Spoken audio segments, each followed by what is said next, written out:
नमस्कार, मैं ज्योति श्रीवास्तव और आप देख रहे हैं सी न्यूज भारत। 5 फरवरी को जोधपुर पहुंचे भारतीय जनता पार्टी के राष्ट्रीय प्रवक्ता गौरव भाटिया ने सर्किट हाउस में प्रेस वार्ता आयोजित कर केंद्र सरकार के बजट की खूबियों को साझा किया। उन्होंने इसे विकसित भारत की नींव रखने वाला और भविष्य के लिए फ्यूचरिस्टिक बजट बताया। भाटिया ने कहा कि भारत ने 11वीं अर्थव्यवस्था से छलांग लगाकर आज विश्व की चौथी सबसे बड़ी अर्थव्यवस्था का स्थान हासिल किया है। उन्होंने बताया कि भारत की विकास दर 7.4 से 7.8% है, जबकि विकसित देश केवल 1 से 3% की दर से जूझ रहे हैं। महंगाई दर घटकर 3 से 4% और वित्तीय घाटा 4.3% तक सीमित किया गया है। उन्होंने बजट की प्रमुख घोषणाओं में एआई और सेमीकंडक्टर सेक्टर में 40,000 करोड़ रुपए का निवेश, 20 लाख रोजगार सृजन और रेयर अर्थ मिनरल्स के लिए नया कॉरिडोर बनाने की योजनाओं का जिक्र किया। डिफेंस बजट 2.5 लाख करोड़ से बढ़कर 5.95 लाख करोड़ और रोड ट्रांसपोर्ट बजट 37,000 करोड़ से लगभग 6 लाख करोड़ हो गया। भाटिया ने विपक्ष पर भी तीखा हमला किया और कहा कि युवा देश सेवा के अवसर खोज रहे हैं, जबकि विपक्ष संसद में नारेबाजी, कागज फेंकने और मंत्री पर गद्दार कहने जैसे कृत्य कर रहा है। उन्होंने राष्ट्रीय सुरक्षा से जुड़े मामले और पश्चिम बंगाल की कानून व्यवस्था पर भी टिप्पणी की। भाटिया ने यह भी कहा कि आने वाले समय में पश्चिम बंगाल में जनता परिवर्तन चाहती है और वहां भी बीजेपी की सरकार बनेगी। इस अवसर पर जिलाध्यक्ष राजेंद्र पालीवाल, जिला महामंत्री प्रतिपाल सिंह वालेचा, ओम प्रकाश दहिया और गौरव जैन मौजूद रहे। जितनी मेजर बड़ी इकोनॉमीज हैं पूरे विश्व में, उसमें भारत की जो ग्रोथ रेट है ये सबसे ज्यादा है। 7.4% से लेके 7.8%, औसतन 7% के ऊपर। ये क्या दर्शाता है? ये दर्शाता है कि पिछले 11-12 सालों में जो हमारा ढांचा है वो मजबूत हुआ है।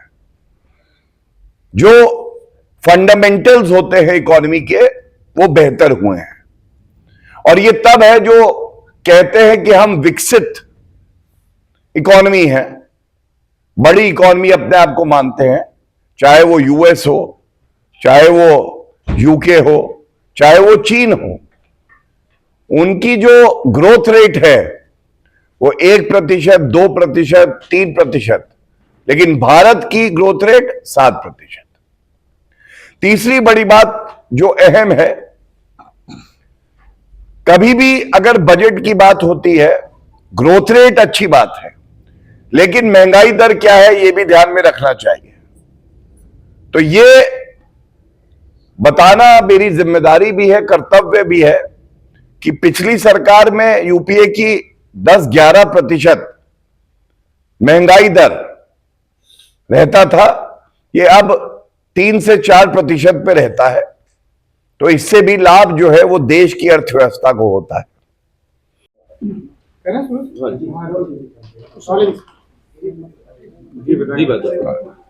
सभी पत्रकार बंधुओं को नमस्कार।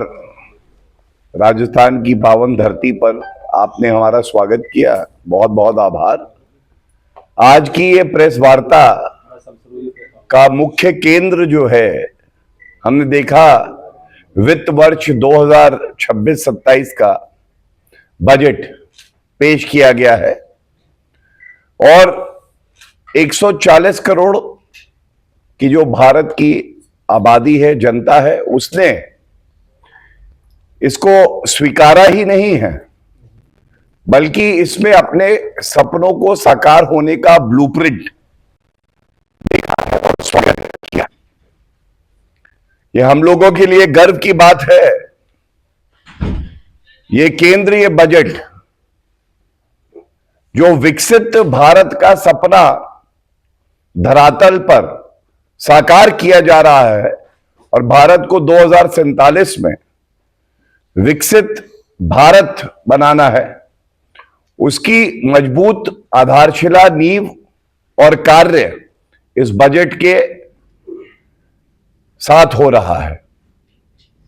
यह भी एक गर्व की बात है, जैसा आदरणीय प्रधानमंत्री जी के नेतृत्व में महिला सशक्तिकरण की बात होती है तो ये बजट जो पेश किया गया है, ये वित्त मंत्री निर्मला सीतारमण जी ने किया है और ये 9वां बजट उन्होंने पेश किया है। तो महिलाओं के लिए तो ये गौरव का क्षण है ही, लेकिन भारत के लिए भी ये गौरव का क्षण है, क्योंकि वो बताता है कैसे अब भारत विकास की तरफ अग्रसर है और महिला जो ताकत, जो ऊर्जा इस विकास में दे रही है, वो सबके सामने स्पष्ट है। मैं बजट के मुख्य बिंदुओं पे आऊं उससे पहले एक भारतीय नागरिक होने के नाते ये जरूर कहना चाहूंगा कि आज भारत पूरे विश्व में चौथी सबसे बड़ी अर्थव्यवस्था है। जब आदरणीय प्रधानमंत्री श्री नरेंद्र मोदी जी देश के प्रधानमंत्री बने तो ये 11वीं सबसे बड़ी अर्थव्यवस्था थी, आज चौथे स्थान पे है। ये जरूर बताना चाहूंगा कि क्या मुख्य बातें हैं जो कि वाकई भारत को आगे बढ़ा रही हैं, और इस बजट में ऐसा क्या है जो हमारे देश को मजबूत भी करेगा और साथ साथ यह भी सुनिश्चित करेगा किस तरह से हम विकसित भारत का सपना तो पूरा करें, लेकिन जो आम आदमी है उसके लिए सशक्तिकरण की मौके भी हों और वो आगे भी बढ़े। तो सबसे पहले, जैसा मैंने कहा, बहुत आसान होता है लोक लुभावन की बात करना, लेकिन कर्तव्य है लोक कल्याण जमीन पर उतारना। तो ये लोक लुभावन से ज्यादा लोक कल्याण, हमारी अर्थव्यवस्था को सुदृढ़ करना और साथ में किस तरह से फिस्कल डेफिसिट, हमारा कर कितना आता है और हम खर्चा कितना करते हैं, यह अहम होता है। तो इसको 4.3% पे रखना। और जब मैं ये बात कहता हूं तो एक उदाहरण आपको देता हूं, किसी समय में पिछली सरकार में ये फिस्कल डेफिसिट 5.7%, 5.9% और 6% तक पहुंच गया था। हमने देखा एक भविष्य को ध्यान में रखते हुए फ्यूचरिस्टिक बजट अगर इसको कहा जाए तो बिल्कुल उचित होगा। एआई की बात होना, आर्टिफिशियल इंटेलिजेंस, बात होना सेमीकंडक्टर्स की, जिसकी आवश्यकता भारत को है। तमाम, चाहे आज वो मोबाइल फोन हो, चाहे गाड़ियां हो, सेमीकंडक्टर की जरूरत पड़ती है। 40,000 करोड़ रुपए निवेश किए जाएंगे सेमीकंडक्टर में, चाहे वो रोड हो, चाहे वो रेलवे है, चाहे वो ब्रिज बनाने का कार्य हो। तो आपको जान के हश्र होगा, आपको भी गौरव महसूस होगा। एक सोच होती थी कि कैपिटल एक्सपेंडिचर, जिसका लाभ तुरंत नहीं मिलता है, लेकिन लंबे समय में उसका लाभ 3 से 4 गुना मिलता है। आप खर्च करेंगे 100 रुपए तो इकोनॉमी में 400 रुपए की बढ़त आएगी, 300 रुपए की बढ़त आएगी। पिछले बजट में एक कीर्तिमान बना था, कैपिटल एक्सपेंडिचर को लेके 11,11,000 करोड़ रुपए का बजट इसके लिए रखा गया था।